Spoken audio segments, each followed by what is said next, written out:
bit, they left behind something on the beach. And Raven was flying overhead one day, and he was looking down over the beach. He was flying over top, and he sees down on the beach, he sees something glinting and shining in him, and of course he's really into the shiny stuff, and he's like, oh, what is that? What is that? And so he notices that there's this shell glinting down on the beach, and he goes to fly down and sees what it is. And he loves it. He's like, oh, I want to take this home. It's great. But as he's standing on it, it starts to shake. So it's starting to shake a bit more, and he's getting kind of concerned, and then it cracks open. And out come all of these really, really weird little creatures. He's still like, what the heck are these things? They are so weird looking.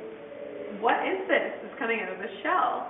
But he realizes how helpless they are, because, I mean, of course, if you're like me, and you're at some point naked, and you've never seen anything in the world before, and the first thing you see is a giant bird sitting practically on your head, I'm going to be like this guy, probably a bit terrified. But the whole point to this is that it's a comment not even only on hiding people, but of all people, and that everyone reacts to situations very differently. You know, this guy who's scared with mine, this guy who's just itching to come out and see what's going on in the world. This one over here with the bob haircut is actually a self-portrait of Bill Reed. That's him. He would have just tucked himself in. And then you've got this guy who dove right back in, and this guy's kind of peeking out. So they all have a different reaction to the situation. And Raven sees that. He sees that some of them are feeling quite industrious, and sees that also some of them are feeling quite scared. But the bottom line is they're not going to survive very long if they're naked and living in northern British Columbia. So he decides he's going to help. And he says, okay, we'll come out. It's fine. Don't worry. I'll help you out. Well, we can feed you and clothe you and take care of things and get you some housing to live in, and I'll show you how to do all that. It's not a big deal. Now, this is the funny part, though, is that Raven is actually known as the trickster. And he's usually always playing a joke on somebody, like, you know, if he steals the sun, so he's always getting into these kind of weird situations. And you wonder now what the weird situation would be for him if he's being nice to these humans. But that's when you go and you think, well, what is really a bigger trick than unleashing humans on the world? Because, I mean, what kind of trouble do we get up to, right? And he's the one that made it all happen. So he's kind of a tricky bird that way, and that's his story. Now, about Bill Reed, though, the guy who carved it, I find this extremely interesting, his life, because he was born in 1920. And in 1920, Canada was an extremely unfriendly place to be First Nations. There was a ton of culture bans in effect. You really weren't encouraged to be First Nations at all. In fact, you were heavily discouraged. Kids would be placed in residential schools, taken from their parents, raised by priests and nuns of various denominations, but mainly with a lot of abuse. And they wouldn't be allowed to speak their own languages. There were sometimes allegations of sexual abuse, verbal abuse. You had to basically learn to be British, but then when you complied, you were treated as less than. No jobs were really available, like no good jobs anyway. It was just a really terrible situation in the 1920s.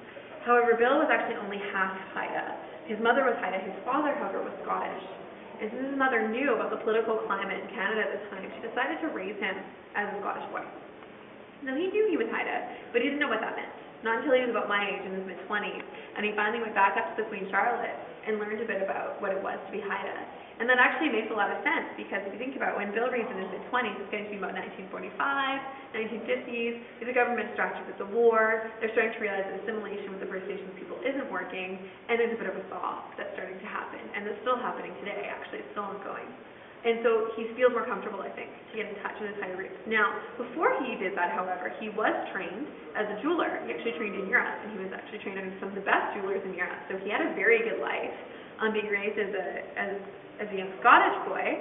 And he actually, you see in the cases behind you, this is some of the jewelry that he did when he was younger, when he first started foraying into this Haida art style. So when he first started learning about Haida culture, he loved the visuality of it all. He loved how they would carve. He liked the way it looked. And he would make it all the time. He would make earrings that looked like it. He would take those Zippo metal lighters and carve them with Haida insignia on them. And he started actually doing things that were quite small. Then as he got older, he started meeting up with people like Robert Davidson, and then they worked with Mungo Martin, he's an older guy, a carver. And they all worked together, and they made these bigger pieces. So they got older, they got bolder, they made large pieces like some of the posts you see outside, down the Totem Park, which is now the infamous residence, which you saw, that's where they would carve in these workshops. And so they ended up making things like this. And this is actually a Bill Reed piece carved in 1980, of course.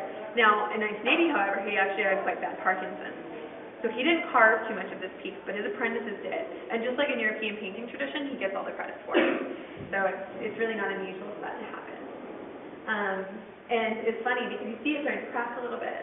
And I heard this neat story. Apparently about 2 weeks before Bill Reid passed away, it was starting to crack rather badly, and the curators were running to like pretty much his deathbed. And I think in that wisdom that comes with old age, but especially before death, they're like, Bill, the raven's cracking, what do we do? What do we do? And he just sort of responds like very calmly, the raven will outlive me, the raven will outlive you, it's the will of the wood. and just kind of does that sort of thing, and I thought that was too awesome. But I'll give you a second just to take a look at some of the pieces in the back, just get a look at the stuff he did in his earlier work, and then we're going to maybe talk a bit about the Multiversity Gods. I'll take you in there and show you what they're all about.